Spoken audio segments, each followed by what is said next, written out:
Hi, I'm Mayor Frank Jackson. You've probably seen media coverage of the growing opioid epidemic in northeastern Ohio. But what you might not know is how many of these tragedies begin with a seemingly innocent prescription for pain medication. That is why we're teaming with the Cuyahoga County Opiate Marketing Task Force to encourage you to know the risk. Go to the website on your screen to learn which pills are opiates and alternative ways of dealing with pain. Which starts as a prescription can end with addiction, so know the risk.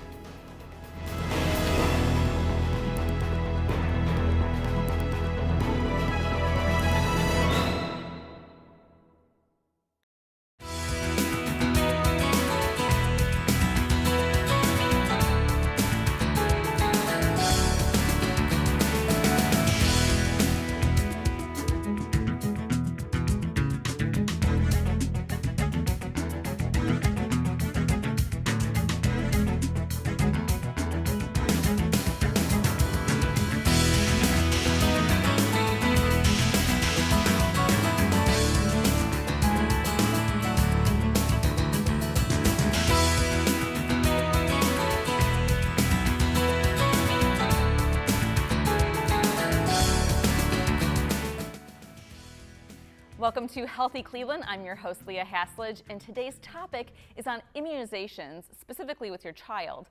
Our guest today is Annette, who is a public health nurse with the Cleveland Department of Public Health. Welcome, Annette. Thank you, Leah. I appreciate being here with you today.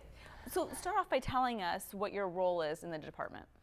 Well, as a registered nurse and also as a public health nurse with the Cleveland Department of Public Health, parents, as they bring their children to our immunization clinics, I have the opportunity to talk with parents and also review the child's immunization record.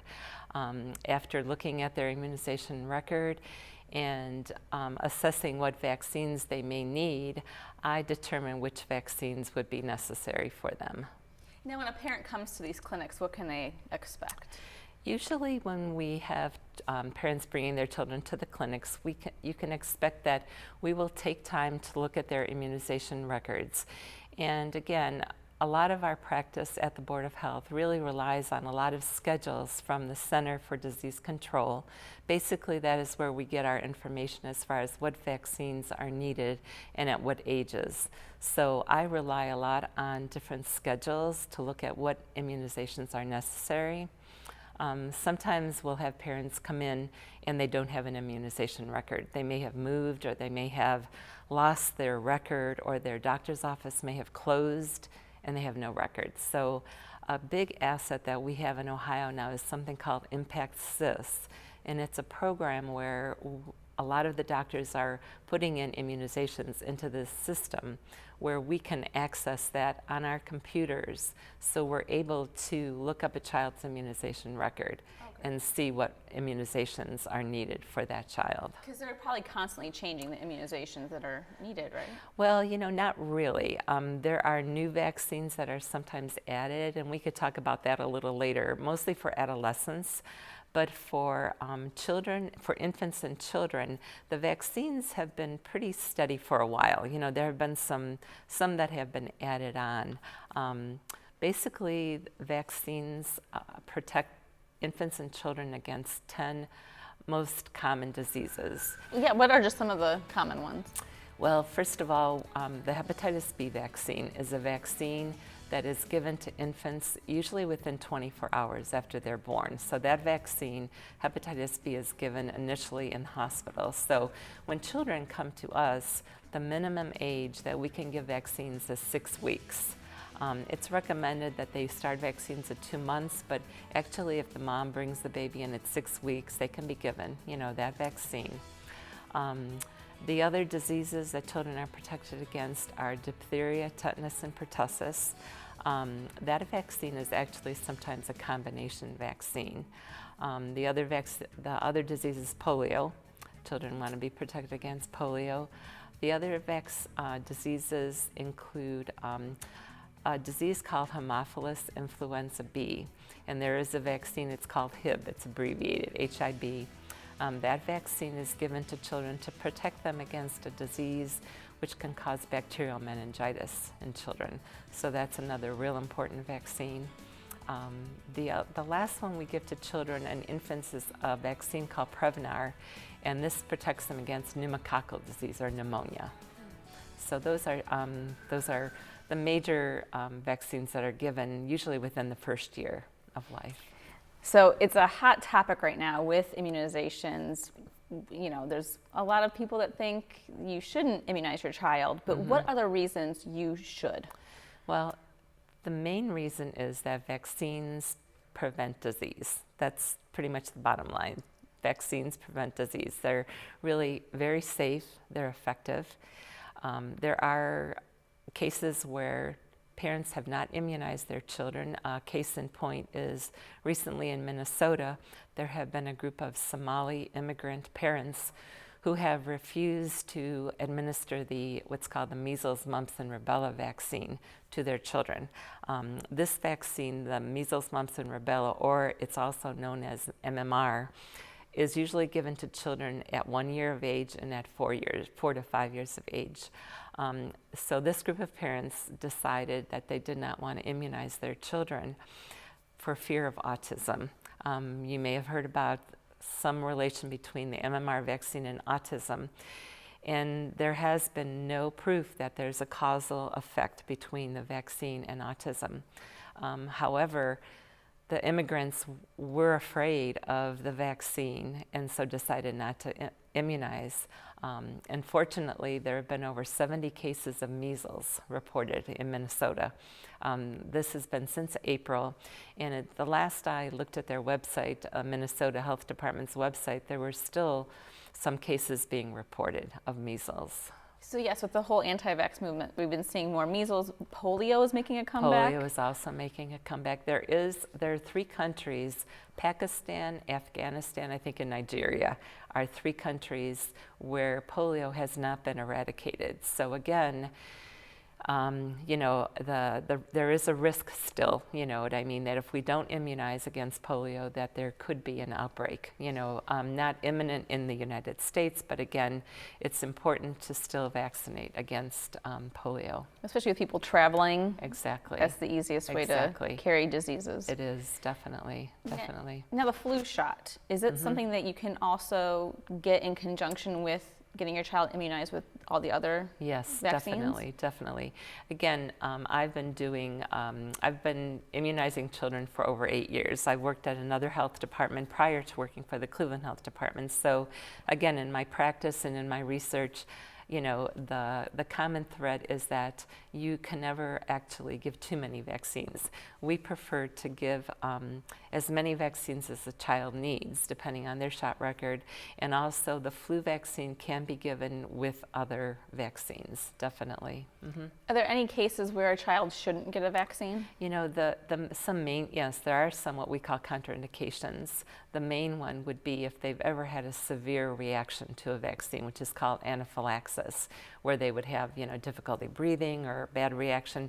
That's extremely rare. In the research is less than 1% where there's been an anaphylactic reaction. However, if a child has a high fever, very congested nasal respiratory congestion, they should really wait, you know, before they get vaccinated. Sometimes children, the most common side effects from vaccines are sometimes a sore arm, sometimes a low-grade fever. And that's about it. But really, again, if they have a high fever, then you would want to bring them back another time. For the adolescents, there are vaccines that I'd like to talk about. The first one is, the vaccine is called Menactra, and that protects teenagers against meningitis, bacterial meningitis. The Ohio law now requires 7th graders and 12th graders must have this vaccine. So again, that's the Menactra vaccine. The other vaccine is the HPV. HPV stands for human papilloma virus. And again, that's the name of the virus that can cause cancer. And the vaccine itself is called the HPV vaccine. This vaccine actually can be given to children, boys and girls as young as age 9, up to age 26. So again, it's a very important vaccine that protects boys and girls against cancer, and moms and dads should really talk to their pediatricians or their healthcare providers about getting that vaccine. What is it about that age group that these vaccines are pretty crucial? Well, again, the meningitis vaccine or the Menactra, again, that is more, it's there, again, the research shows that that is a disease that actually is more common at that age group. The meningitis, the bacteria actually is spread through contact through saliva. So if you're sharing a water bottle with someone, or if you're sharing chapstick with someone, that bacteria can spread from one person to the other. So again, with children going into college, you know, being in crowded conditions, if a child is living in a home where people are smoking, that's another risk factor, you know, for the child to be exposed to the bacteria. The HPV, again, that's a vaccine where the HPV virus is spread even through casual sexual contact. So again, we see teens becoming more active, sexually active at that time. That's why we recommend, you know, those two vaccines.